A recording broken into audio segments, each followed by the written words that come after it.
والعجيب أن المبتدئين في هذا الدين والمتوسطين والمنتهين كلهم يأخذون من معين واحد ويشربون من أصل واحد. Dan yang sangat menakjubkan dari agama ini, baik pemula yang masuk ke dalam agama ini ataupun orang-orang yang pemahamannya kelas menengah ataupun orang yang telah mencapai puncak, senantiasa semuanya itu tetap mengeruk, mengambil, menimba dari telaga yang sama, dari lautan yang sama. كل آية وكل حديث وكل طاعة وكل عبادة لها ظاهر وباطن وحد ومطلع. Setiap ayat, setiap hadis, setiap kebaikan, setiap ibadat, semuanya memiliki batin, memiliki zahir, memiliki batasan dan juga pencapaian yang tiada puncak. وذكر لنا المثال بكلمة التوحيد لا إله إلا الله. Disebutkan permisalan kita mengucapkan kalimat tauhid, kalimat la ilaha illallah. فالمبتدئون من عموم المسلمين والمؤمنين المعنى عندهم الذي في قلوبهم عندما يقولون لا معبود بحق إلا الله. Ketika mengucapkan la ilaha illallah, pemula kaum mukminin ketika mengucap la ilaha illallah, makna yang tersirat, yang terlintas dalam batinnya, makna tersebut adalah tidak ada Tuhan yang berhak untuk disembah melainkan hanya Allah. وأهل الإحسان مع تحققهم بهذا المعنى مضاف إليهم أيضا عندما ينطقون بلا إله إلا الله استشعار معنى لا مقصود إلا الله. Kalau pemula dalam batinnya tidak ada yang saya sembah kecuali Allah, namun orang-orang yang telah mencapai ihsan, orang-orang yang menengah, saat mengucapkan yang terlintas di dalam batin mereka adalah tiada yang saya tuju melainkan Allah, maksud dan tujuan saya hanya Allah. فهم بلا إله إلا الله يتنزهون عن قصد غير الله في كل قول وفعل وحركة وسكون. Mereka orang-orang mulia tersebut di dalam pengucapan la ilaha illallah yang mereka maksud adalah mensucikan diri mereka dari menuju dan bermaksud kepada selain Allah, apapun dan siapapun selainnya. وهؤلاء يقولون لا إله إلا الله فيزداد إيمانهم وهؤلاء يقولون لا إله إلا الله فيزداد إيمانهم ويزداد يقينهم بالتخلص من قصد سوى الله.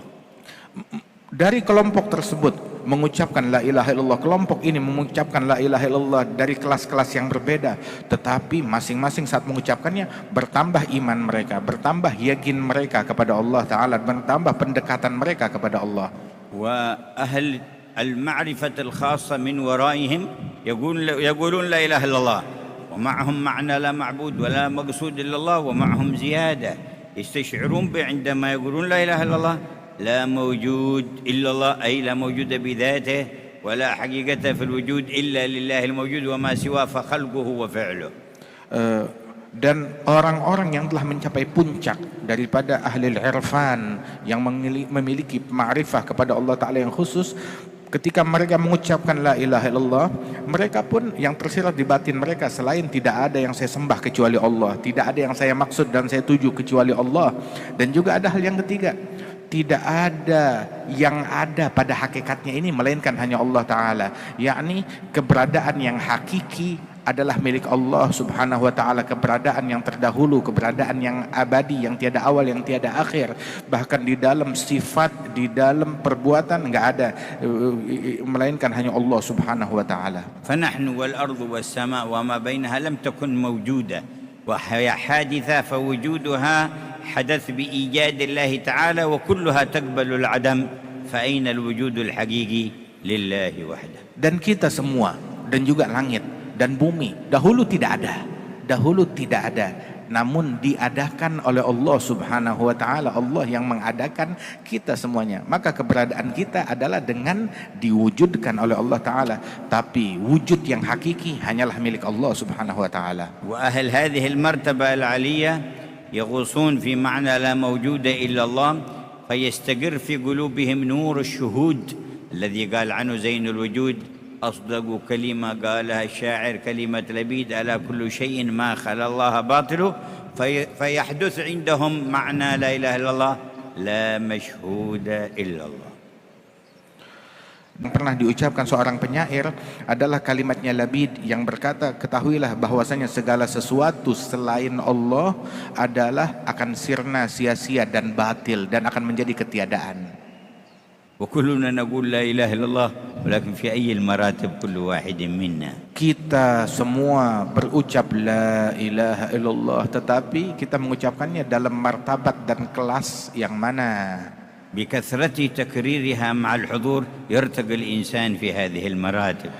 Dengan banyak mengulang-ulangnya disertai pemahaman dan kekhusyuan, dia akan mencapai pencapaian yang tinggi, akan menapaki, menanjak kepada tangga-tangga pengenalan kepada Allah yang lebih tinggi. وبتلقيها عن المتحققين بها يسهل العبور إلى الارتقاء في مراتبها. Dan dengan menerimanya kalimat tersebut kepada orang-orang yang telah mencapai hakikatnya, maka akan lebih mudah bagi orang itu, bagi muslim itu, untuk menapaki, menjajaki peringkat-peringkat pengenalannya. وأعظم من قالها من الخلق وأعلى من تحقق بها رسول الله محمد صلى الله عليه وسلم. Dan makhluk yang paling teragung di dalam mengucapkan kalimat ini dan mencapai hakikatnya yang tertinggi adalah Nabi kita, Nabi Muhammad sallallahu alaihi wasallam. خصه الله تعالى بتحقيق علمها وقال في القرآن فاعلم أنه لا إله إلا الله. Allah Ta'ala memberikan hakikat ilmu la ilaha illallah kepada Nabi Muhammad, hingga Allah mengatakan kepada Nabi Muhammad, fa'lam, wahai Muhammad, ketahuilah bahwasanya la ilaha illallah, diajarkan saat itu oleh Allah Ta'ala. وتلقاها عنه الصحابة فهم أولى الأمة بالتحقق بها لأنهم أخذوها من لسان أعظم متحقق بها. Dan para sahabat Rasulullah, mereka talaqi langsung kalimat ini dari Nabi Muhammad yang merupakan pakar yang paling ahli di antara semua makhluk akan kalimat ini, maka sehingga para sahabat yang bertalaqi dari sumbernya, mereka menjadi pakar-pakar yang paling mengerti di antara umat ini akan kalimat la ilaha illallah. وروى الإمام أحمد في مسنده أن رسول الله صلى الله عليه وسلم كان عنده مجموعة من أصحابه فقال هل فيكم غيركم يعني من أهل الشرك واليهود قالوا لا فأمرهم أن يرفعوا أيديهم ويقولوا لا إله إلا الله فلقنهم إياها 3 مرات فلما قالوها قال إن الله قد غفر لكم. Diriwayatkan oleh Imam Ahmad di dalam musnad beliau bahwasanya Nabi Muhammad sedang duduk bersama para sahabat. Kemudian Nabi bertanya, apakah ada di antara kalian orang-orang selain kelompoknya kita, selain kalian, yakni adakah di antara kalian orang non muslim ataupun juga orang munafikin? Maka bilang, tidak ya Rasulullah, ini kita semua adalah orang-orang yang kepercayaanmu, orang-orang terdekat dengan Rasulullah. Maka Nabi pun berkata kepada mereka, mentalginkan kalimat la ilaha illallah sebanyak 3 kali, dan tiap kali mengucapkannya diikuti oleh para sahabat. Setelah 3 kali itu Nabi berkata, ketahuilah bahwasanya saat ini Allah telah memberikan ampunannya kepada kalian semua.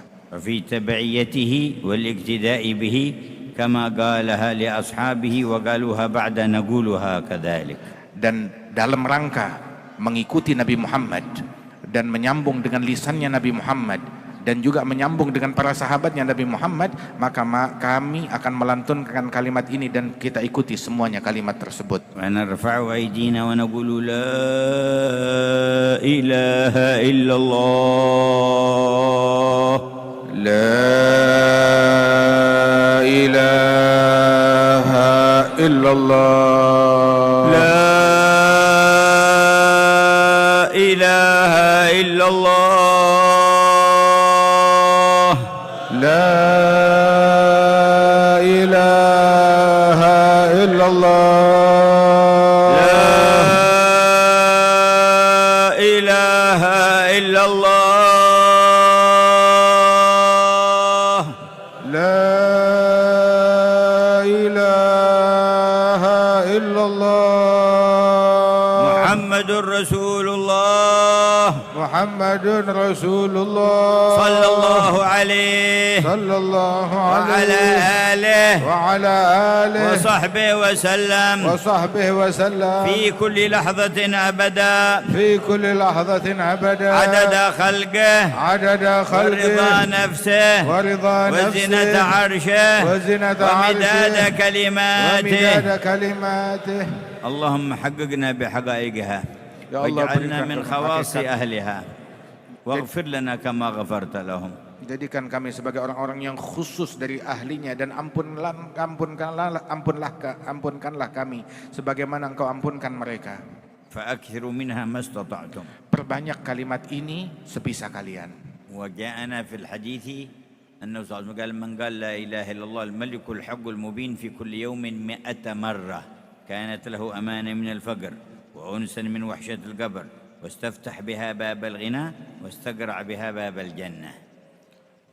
Disebutkan di dalam riwayat, barang siapa yang mengucap la ilaha illallah al-malikul haqqul mubin, ditambahkan al-malikul haqqul mubin, la ilaha illallah al-malikul haqqul mubin, setiap hari 100 kali, maka kalimat itu menjadi penyebab orang tersebut memberikan keamanan bagi orang tersebut dari segala keburukan, aman daripada kefakiran, dan juga diberikan ketentraman ketika dia dimakamkan dalam kuburannya, kedamaian dan pendampingan, dan juga dibukakan pintu kekayaan oleh Allah Subhanahu wa taala dan ditutup pintu kemelaratan. وذكر لنا مثال آخر قال: المسلمون يقولون بسم الله عند أكلهم شربهم عند دخول المسجد عند خروج منه عند لباسهم يقولون بسم الله. Permisalan yang lain, semua orang Islam dalam segala hal berucap bismillah dengan nama Allah. Semua berucap bismillah, mau makan, mau minum, yang mereka mengucapkan bismillah. فعامتهم معناه عندهم تعلق قلوبهم بهذا الإله وأن كل شيء قائم باسمه. Umumnya mereka bagi pemula ketika mengucapkannya adalah ta'alluq, keterkaitan batin mereka dengan nama Allah Subhanahu wa taala.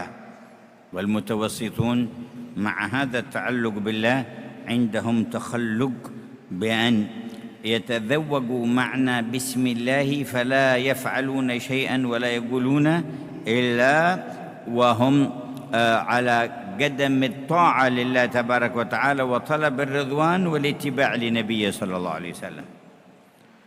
Adapun mereka orang-orang yang diberikan kedudukan tinggi di sisi Allah Ta'ala di dalam pengenalan kepada Allah saat mengucapkan basmalah ini, saat mengucapkan bismillah, bersama niat ta'alluq tersebut, keterkaitan batin akan kalimat ini kepada Allah Ta'ala, juga takhalluq, bersikap berakhlak, sehingga mereka mencicipi cita rasa yang terkandung di dalam kalimat ini, merasapinya, hingga ketika mereka melakukannya itu, melakukan segala sesuatu yang mengandung ketaatan kepada Allah dan tidak melakukan hal-hal tersebut melainkan mencari ridha-Nya Allah Subhanahu wa taala dalam peneladanan terhadap Nabi Muhammad.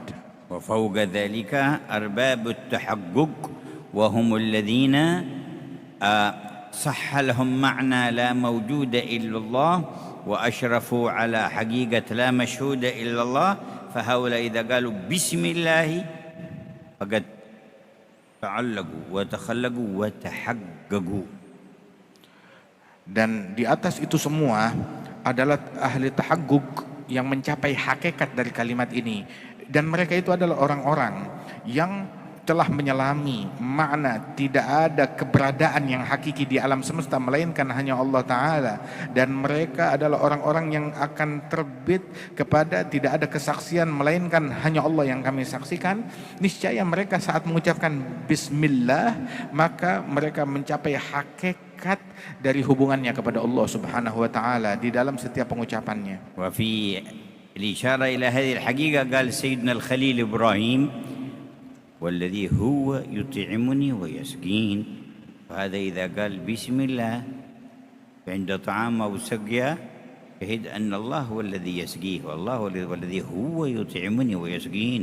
فالخليل إبراهيم من أهل التحقق بسم الله. Dan di dalam makna hakikat ini diisyaratkan oleh dalam Al-Quran ucapan Al-Khalil Nabi Ibrahim yang berucap alladzi huwa yut'imuni wa yasqin, Allah yang memberikan saya makan dan memberikan saya minum. Beliau ketika mengucap bismillah saat makan dan minum, dia merasa Allah yang sedang ngasih saya makan, Allah yang sedang memberikan saya minum.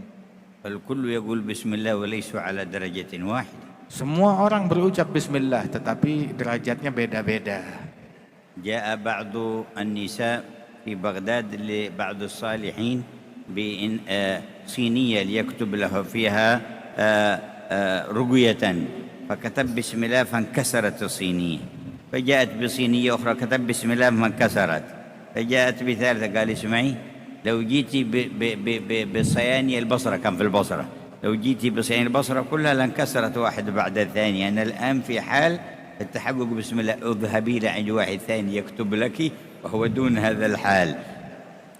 Itu ada seorang yang minta dituliskan sebuah ruqyah kepada orang soleh yang ada di Baghdad di sana, yang ada di Basrah sana di Irak. Dia minta dituliskan sebuah tulisan Bismillah di sebuah wadah atau piring. Saat dituliskan itu Bismillah, baru ditulis Bismillah, tahu-tahu pecah lagi. Akhirnya dibawa lagi piring dan wadah yang lain, ditulis lagi, pecah lagi.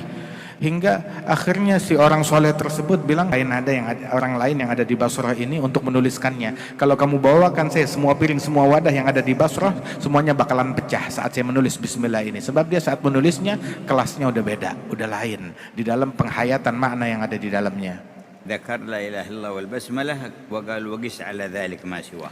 Dan di sini disebutkan contoh kalimat la ilaha illallah dan contoh basmalah, dan juga silahkan ada juga zikir-zikir yang lain yang mana setiap kelas itu ketika mengucapkannya menyelami makna yang berbeda-beda yang lebih tinggi lagi.